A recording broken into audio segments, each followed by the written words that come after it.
abelhas de Macatinga, sou Gilvan. Vou falar de uma planta que é muito utilizada, o pessoal chama forrageira para abelhas. Eu não sei se o termo está tão adequado, mas também não está errado. Forragem normalmente o pessoal usa para animais que consomem a planta quase como um todo, somente as folhas. Em outra situação, a pessoa chama pasto apícola, de ser pasto melícola, que as ou meliponínicos, porque os meliponíneos visitam essa planta. O amor agarradinho. Esse amor agarradinho é uma planta mexicana.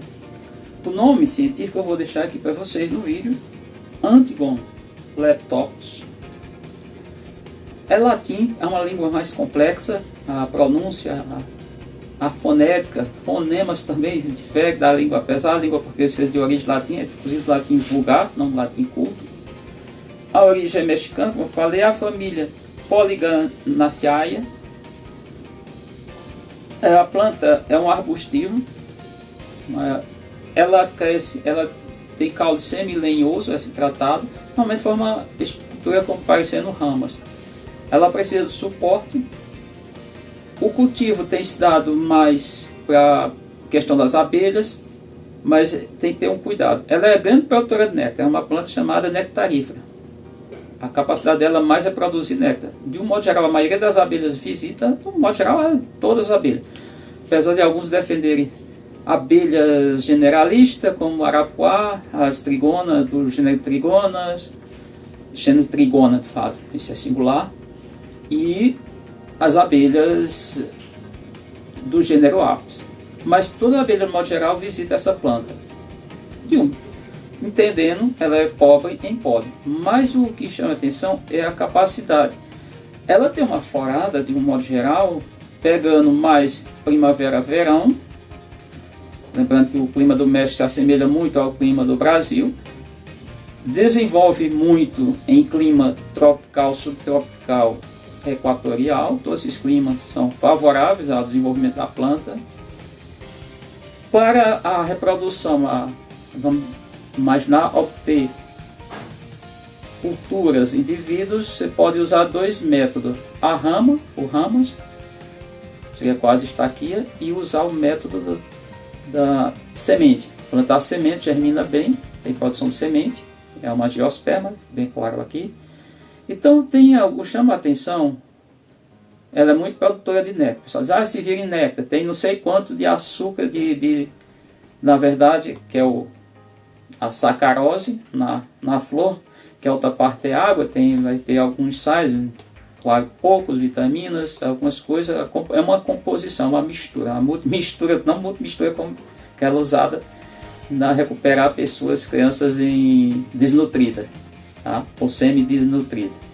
Mas tem que ficar atento à planta, apesar dessa questão toda. Tem estudos, esses estudos são validados em documentos, artigos científicos, não vou aqui, só apenas olhei. E foi uma coisa que me perguntaram, eu tenho visitado, tenho encontrado, não planto. É importante plantar ela tendo suporte, pode ser em muro, cerca, sei lá, paredes, ela vai crescer muito, pode utilizar também até como uma cobertura para as abelhas, mas lembrando, ela é invasora a estudos. Aí tem que deixar bem claro, ela já é invasora vista na parte litoral, mas os estudos foram mais na parte litoral.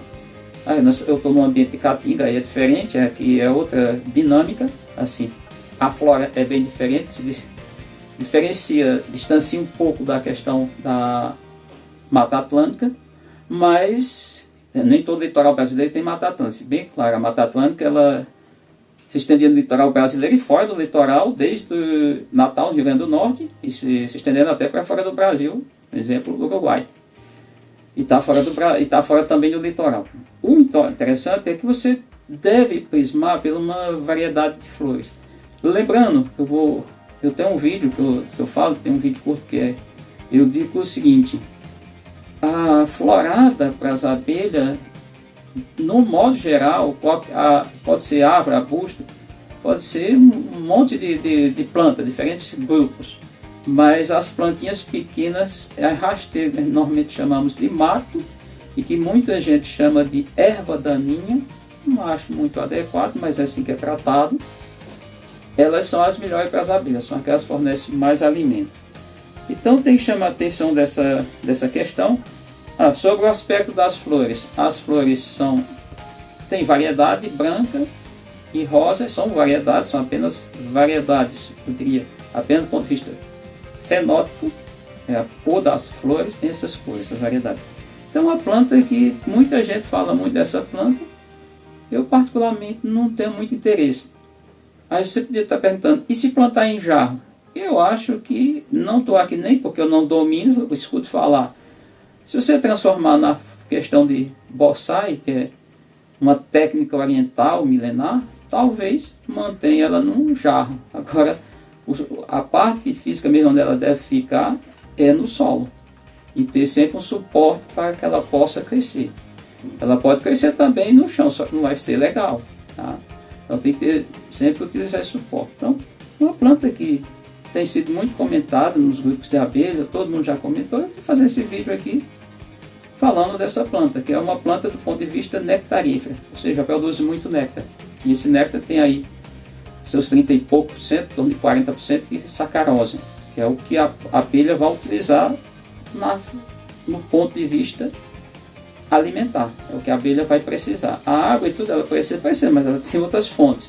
Ela precisa mesmo para produzir o alimento, que é o mel, é a sacarose, que está no néctar, que é o néctar, de fato. Tudo isso espero que tenham entendido e pode questionar à vontade.